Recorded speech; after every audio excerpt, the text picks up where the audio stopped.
Fantasy, abandoned by reason, produces impossible monsters, he wrote. United with her, she's the mother of the arts and the origin of their marvels. Fantasy is the realm of Dionysus, the god of energy, frenzy, freedom, and chaos. He liberates the restricted self, allows it to escape from constraint and conformity, and to abandon order. Reality poisons the spring of fantasy, whereas fantasy, when it erupts into the real world, brings destruction in its wake. There is also a sense in which, by grim paradox, the freedom inherent in fantasy creates its own prison, for it denies the rich variety of the real world and substitutes the barren, unrealizable narrowness of a single-minded obsession. He was rather like his mother, trapped by the addiction of self-absorption and helpless at coping with the prying demands of reality.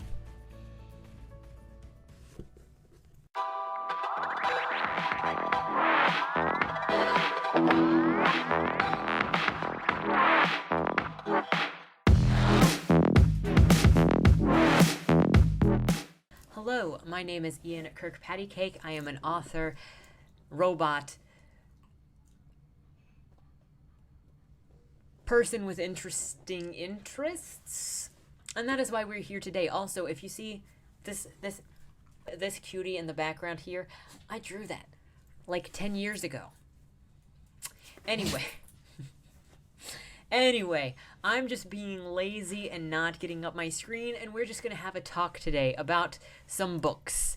Some books that I've read in order to prepare for the story that I'm currently working on, the novel that I'm currently working on, and a mild, I don't want to call it obsession, but I know a lot more about Jeffrey Dahmer than I probably should. But this is an interesting story. So first off, I'm going to talk about so there's a lot of stuff out there that you can go and look at. I actually found a cool archive that has a lot of pictures and some like FBI documentation in there. Lots of FBI documentation, like hundreds of pages of official paperwork, and I learned a lot about some background information and a lot of interesting stuff.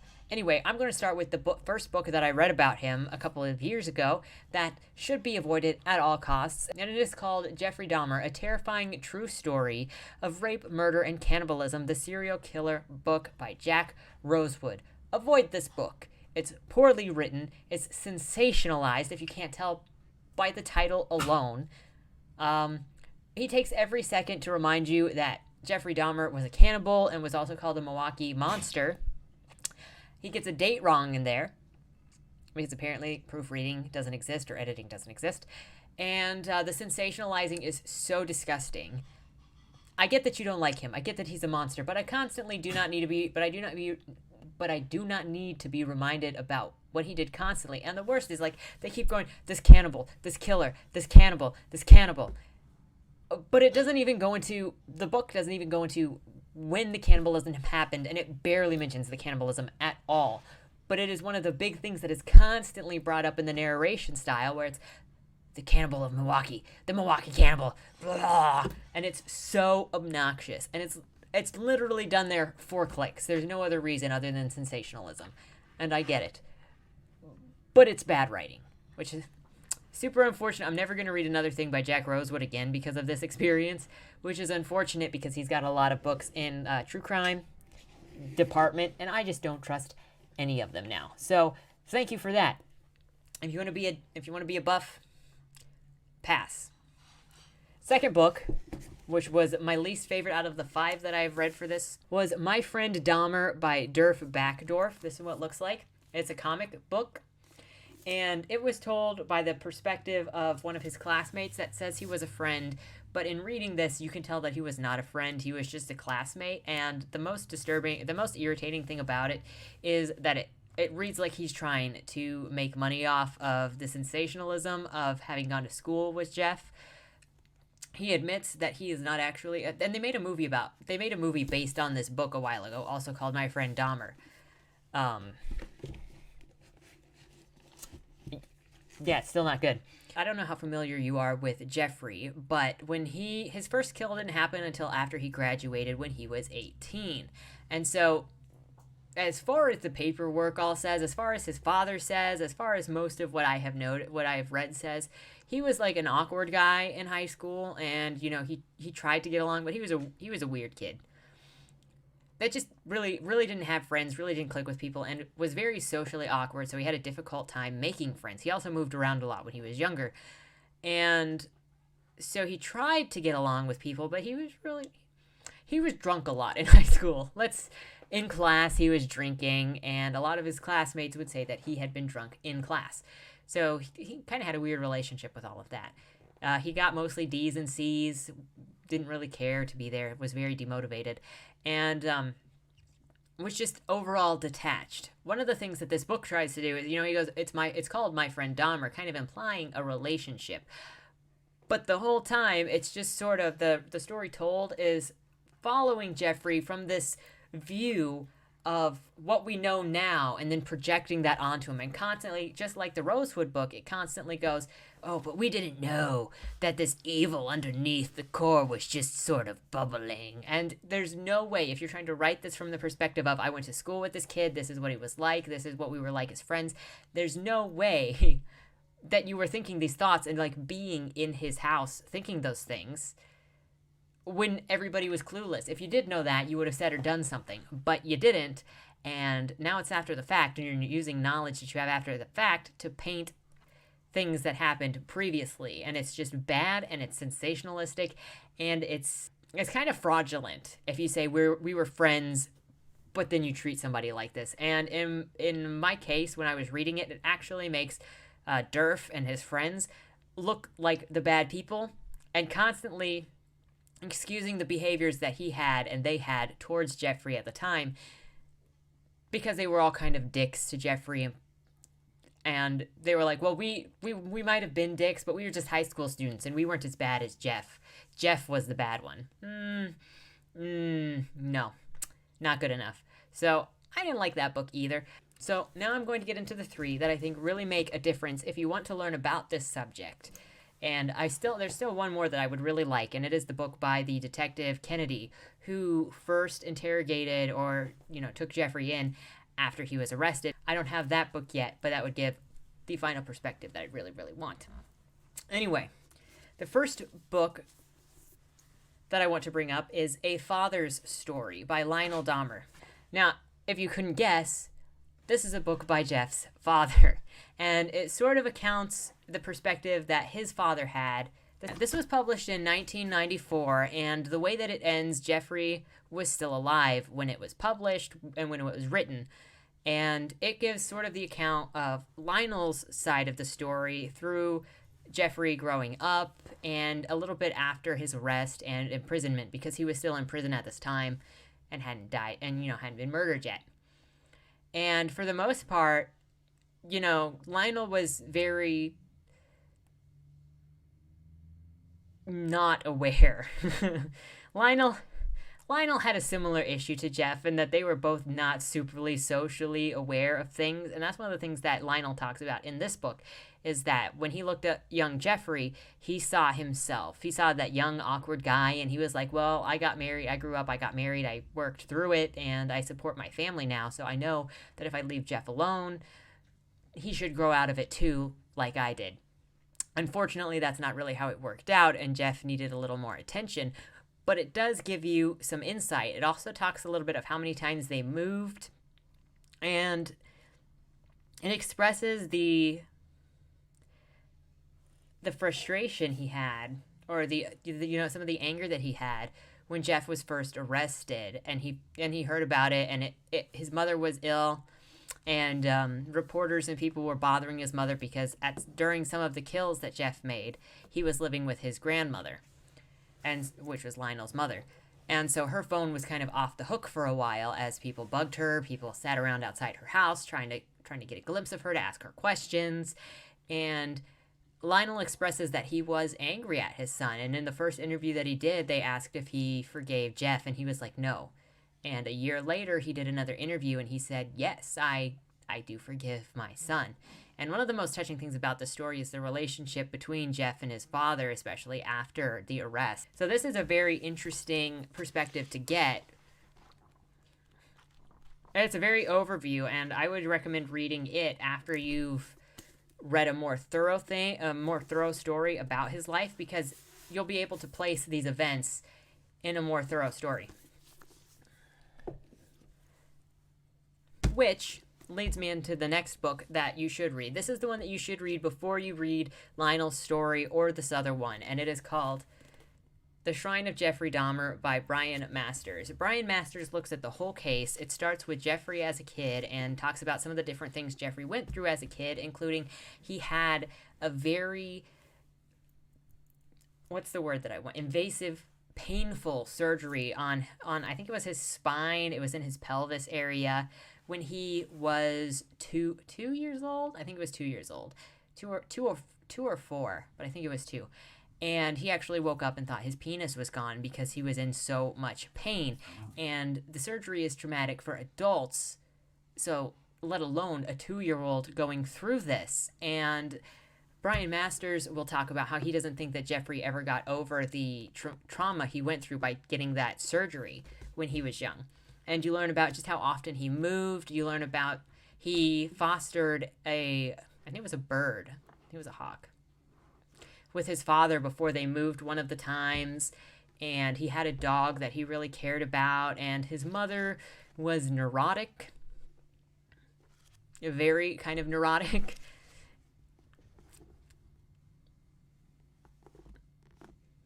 Yeah, his mother is not painted in a very good light in anything, and it's not from people trying to paint her in a poor light. It's just that I think by current standards she might be borderline personality disorder, but I don't have any way to test that other than just kind of assessing what's written about her.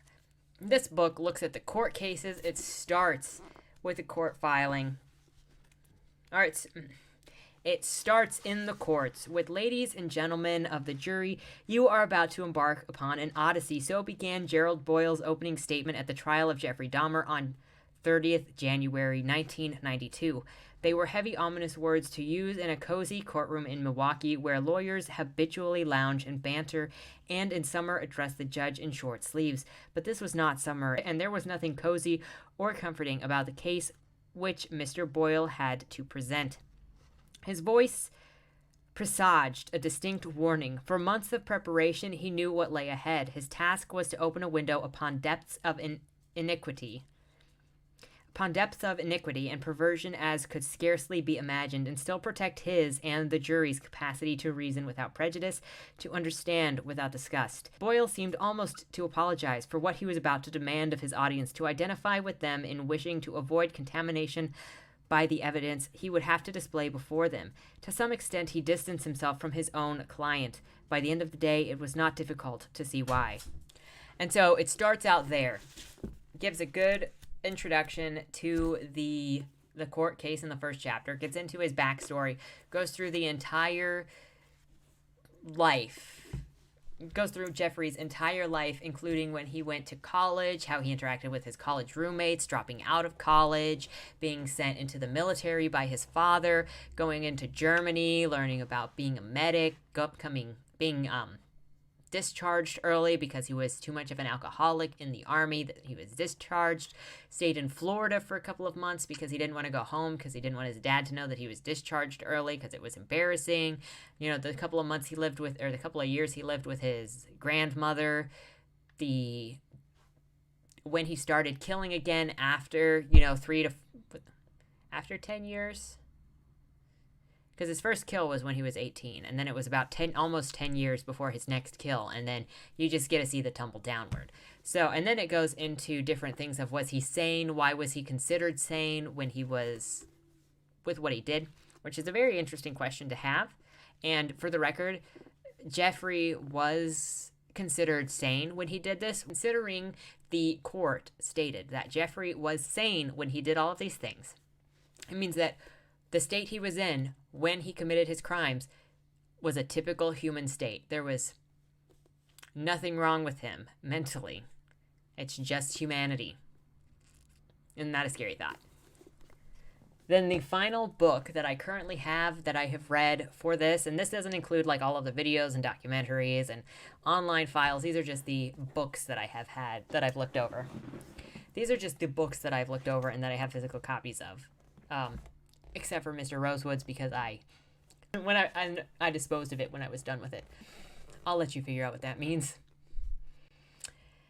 The final book that I looked at was Dark Journey, Deep Grace by Roy Radcliffe, which was the man who baptized Jeffrey Dahmer on May 10th, 1994, just 6 months before he was murdered in prison. And this book is a really interesting look into a Jeff that that we don't really get to hear about, because what do you hear about when you hear about Jeffrey Dahmer? You hear about the cannibalism mostly. You hear about the necrophilia mostly. But you never hear really that he was looking for answers when he went to jail. You'll hear Christopher Carver, who is the man that killed Jeffrey, talk about how Jeffrey was this horrible person in prison. But Pastor Roy Radcliffe paints a completely different picture of Jeffrey. And, well, I'll leave it up to you to decide whether to trust a pastor or a schizophrenic murderer. A lot of people like to praise Mr. Carver for what he did. I don't think it's in anybody's hands to decide if you're going to kill anybody, but I'll get into my little bit. I don't think that Christopher Carver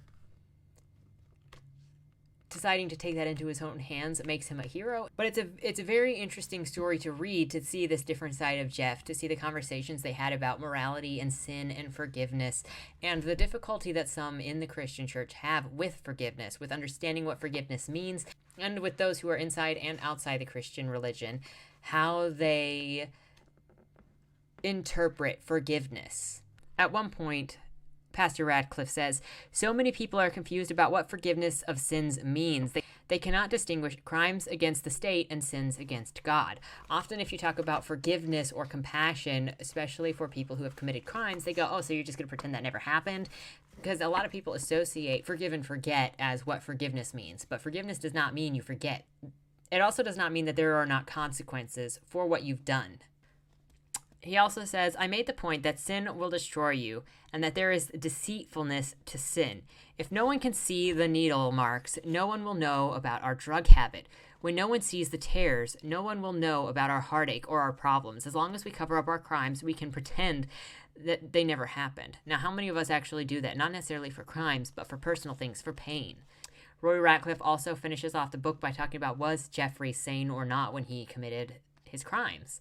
And he agrees with the court system that said that Jeffrey was sane, and he closes by saying, Jeff was a sinner.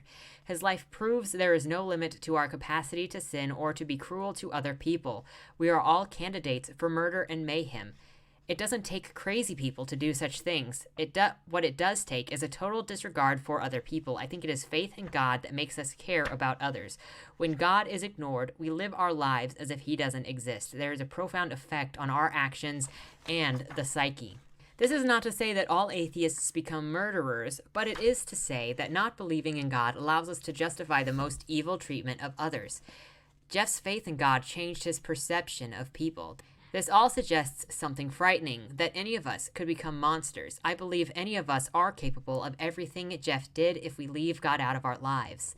Now, of course, hearing that Jeff was baptized and came to Christ, a lot of people will roll their eyes because they're like, well, of course. A lot of people go to God when they go to prison because they want to be saved from the evil that they did, blah, blah, blah, blah, blah. How do you know that he's sincere? Well, there are a couple of interviews and podcasts with Pastor Radcliffe here on YouTube where he talks about this exchange. And in the book, he also talks about it, where did he have reason to believe that Jeff was sincere? And he says he has no reason to believe that Jeff wasn't sincere in his heart in the way that he changed. And one of the things that we learn in the Bible is that there are 3 things that you need to do in order to repent and seek fellow and to be able to be reunited with God. And one is to admit you're a sinner. 2 is to believe that Jesus is God's son. And 3 is to confess your faith. And Jeffrey did all 3 of those things. He also did the best that he could in repenting. He also talks about in there an interesting part where he talks about how, well, he felt the justice system failed him by not giving him the death penalty. Spark notes on this: Wisconsin outlawed the death penalty in 1853, and when Jeffrey was convicted, a bunch of people tried to petition to have the death penalty back specifically, but it didn't, which is often why people speculate that guards left Jeffrey alone to be killed by Carver, for justice. Anyway, they talk about they talk about how Jeffrey feels the system felt. They talk about how Jeffrey felt the justice system failed by not putting him to death. So should he kill himself? Because wasn't it, blasphemous or evil for him to continue living? Was that against God? And so they have that conversation about suicide and what happens if you've failed God and what happens if you've done all this sin, and is there any way to recover?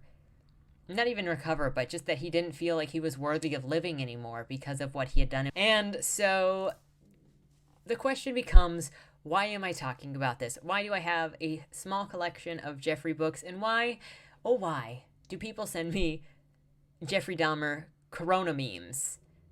Oh yeah, I'm already getting a reputation as the Jeffrey Dahmer person. I just hope that carries over when it's time to start marketing. My current project that I'm working on right now is inspired by the life of Jeffrey Dahmer. Now, it's not a direct one-for-one, but it is following what I feel is the change in his personality, the change in his character, what I think affected him and caused his flow into evil. I personally do not believe that people are born monsters. We have free will, and I mean that in ultimate free will is you get to choose what you do. Do you have a compulsion? You still choose whether to give in or to seek help. I can't possibly believe that free will doesn't exist, because if I did, then Jeffrey or anybody else that does evil cannot be held accountable or punished or even, looked down upon for the evil things that they do, because they had no choice. They were just born that way. That's what you're implying when you say somebody was born that way, is they just didn't have a choice. So do we want to say that Jeffrey didn't have a choice and that was just what he was pre-programmed to do? Then you better stop calling him a bad person, because it wasn't his choice. Instead, as an author, one of my obsessions is discovering why people do what they do, the rationale. Nothing lives inside of a bubble. No decision lives inside of a bubble. And each one of us has a universe that is rational, and the decisions we make sense to us. Now, it might not make sense to other people, which is why you might share ideas with your friends or your family and they go, "Are you crazy?" No, because our ideas make sense in our heads, okay? You might not get it, but I get it. And that's how this all works. And so I started learning about Jeffrey, and something about his personality really stuck with me, and I learned more and more, and something about him was very interesting. The isolation, the insecurity, the didn't feel like he had anywhere to go, the neuroticism of his mother, the social awkwardness. I would even argue that he was autistic or had Asperger's, was on the spectrum because of his social separation, and it just got worse. I'll always say that the way that people make choices, the way that we turn out, is biology plus experiences, because not everybody who has divorced parents is going to turn into somebody like Jeffrey, isn't going to make the same decisions as Jeffrey. However, they were contributing factors in the decisions that he made. His experience plus his biology is just the perfect mix of what you need in order for something to break. And so there's a lot that I want to say when it comes to personal decisions and isolation and the dangers of selfish behavior and what happens when you have complete isolation and when you go to yourself for answers. I've had situations with my own issues where I've been like, I'm going to solve this problem, but I'm going to do it in my way, and I'm not going to consult anybody. And I've got the answers of what I need. I'm going to do it by trial. I don't want anybody's judgment. I just need to go and do what I need to do and see if it works. And, spoiler alert, it didn't really work. I learned some stuff. Fortunately, I didn't break the law while I was learning stuff, but I did learn some things. And I made mistakes while I was doing it for a number of years.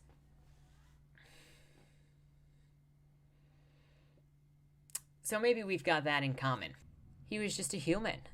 Because too often, we're so able to just mark people off when they have difficult lives or difficult pasts, and we just want to separate them from ourselves, and we want to go, you are just an evil person. Look at how easy it is for writers now to go, oh no, you're just a racist, and the reason you say that is just because you're just a racist.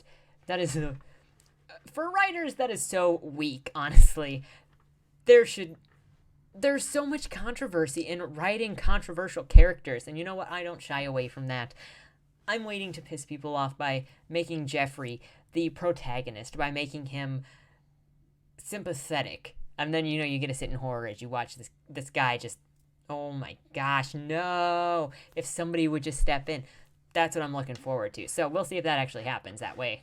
We'll see if it happens the way that I imagine it to. But look at what's going on in the writing industry where they say, you can't write this, you shouldn't write that. I'm afraid to publish this book because we might get backlash because it's not moral. I'm afraid to publish this author because this author is going to bring backlash. I'm afraid of... There's the controversy of the person that wanted to that wrote a love story in Nazi Germany, and a lot of people saying, well, you can't write good guys who are Nazis. There's no such thing as a love story between a Nazi and a Jew. Yes, there actually is. Historically, it has happened, for one thing. And nobody lives in a bubble.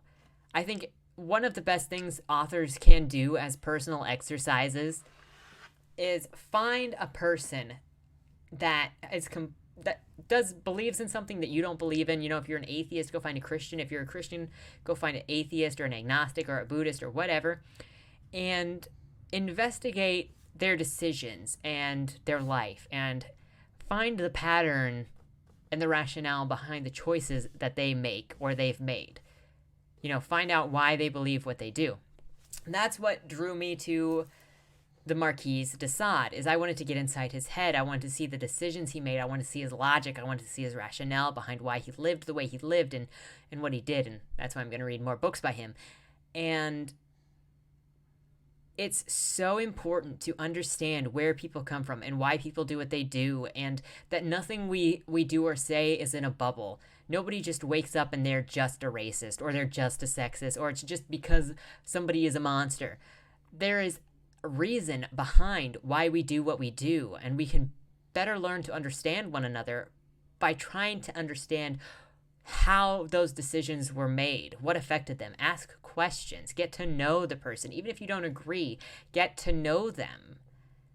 And I think it's a lost art, or becoming a lost art, to just show compassion and try to understand. You don't have to agree. Showing compassion and understanding doesn't mean condoning behaviors. But it's so easy to just dehumanize people for their worst bits or for something we don't like about them and then knock them off of everything. Your opinion doesn't matter anymore. Your life doesn't matter anymore. You don't deserve to exist anymore. It's so easy to do that. And it's one of the things that drew me specifically to Jeffrey. I hate so much to see the comments that are just like, oh, good, this guy's dead. Oh, good, this guy's dead. One question that I always have is, how are you any better than somebody else if you're sitting here worshiping, praising, high-fiving about somebody murdering someone else? Your hands are just as bloody. I mean, maybe you think differently because you didn't actually kill somebody, but can you tell me a difference that's really there? Basically mobbing into excitement about harming somebody. I think that we can look at Twitter specifically and see a lot of frothing psychopaths that get off on seeing somebody they don't like hurt.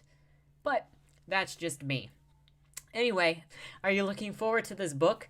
I'm hoping to have a working draft of it by the end of this year. Technically, I have another book that I want to write this year as well. So hopefully I should be in draft 2 of this book, which I am titling Cain and Abel right now, because you'll have 2 brothers, Cain and Abel, and think Fight Club meets Joker. That's the best I can do as a summary of vibes for the Jeffrey book. I think it's going to be a lot of fun. But let me know what you think in the comments down below. If you like this kind of content, please like, share, subscribe for more. If you want any more information on any of these books that I've read, please let me know in the comments down below, and I will see you next time. Bye-bye.